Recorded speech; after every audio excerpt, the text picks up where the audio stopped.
Imagine you're running, flat out, barefoot, over uneven ground, and your foot drops into a hidden dip in the earth. There's a crack, and then a pain so white and total it erases everything else. You can't stand, you can't run. Something is very, very wrong. Now imagine that moment, but 50,000 years ago. No hospital, no x-ray, no painkiller, no cast. Just you, the dirt, and the people around you who have absolutely no idea what a bone even is. What happened next? Here's the thing people never think about. Ancient humans broke bones constantly, hunting, climbing, hauling rocks and carcasses, falling from trees, getting kicked by animals. Skeletal fractures were as common as a twisted ankle is today, and we know this because we can read it in the bones themselves. When a bone breaks and heals, it leaves a mark. A ridge of thickened tissue, archaeologists call it a callus, forms right where the fracture was. It's like a scar, but in calcium. And scientists have found these healed calluses on prehistoric skeletons going back hundreds of thousands of years. The bones don't just show that ancient people got hurt, they show that many of them survived it.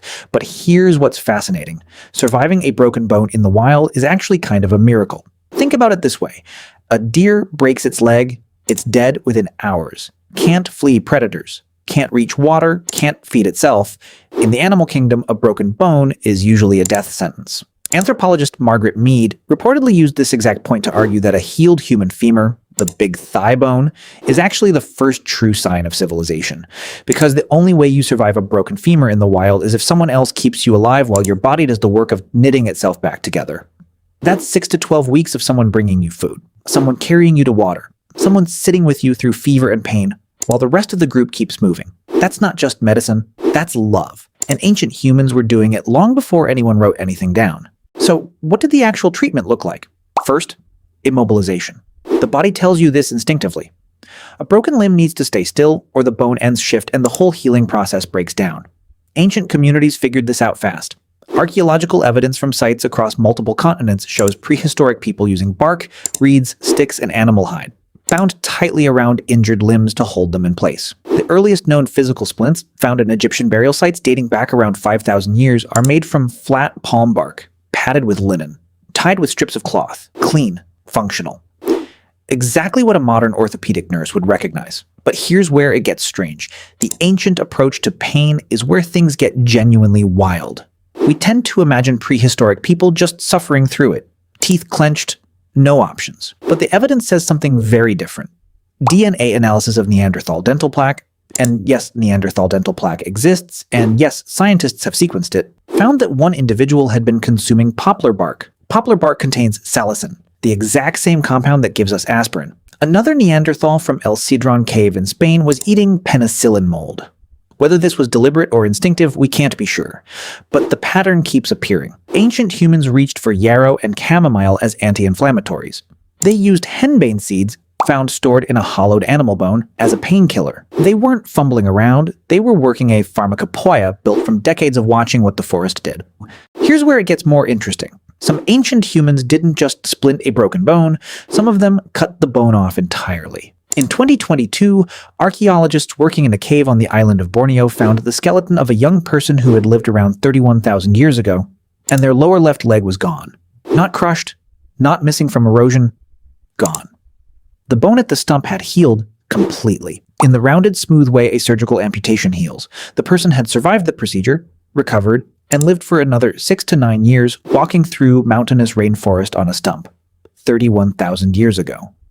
The Ice Age was still ongoing, and someone performed a successful surgical amputation. This rewrites everything we thought we knew about prehistoric medicine. The surgeon, and let's be honest, surgeon is the right word, would have needed to understand anatomy well enough to avoid the major arteries. They would have needed something to control bleeding, something to manage infection in a tropical environment where an open wound could turn lethal within days. The researchers believe local plants provided both. Borneo's rainforest contains natural antiseptics and analgesics that hunter-gatherers in the region almost certainly knew how to use. There were no textbooks, no medical schools, just knowledge passed between human hands, generation to generation. And here's the thing. You are the proof that this system worked. Your body still heals bones the same way prehistoric humans did. The same cellular cascade, the same inflammation, the same clotting, the same slow mineralization of new tissue. Modern medicine speeds up the edges of this process. We set the bone more cleanly. We fight infection with antibiotics. We manage pain with precision. But the actual healing, that's ancient. That's biology that was old when our species was young. You carry the same self-repair system as the people who splinted each other with bark in the dark. If you find this stuff as fascinating as I do, hit subscribe. There's a lot more of this hidden world coming.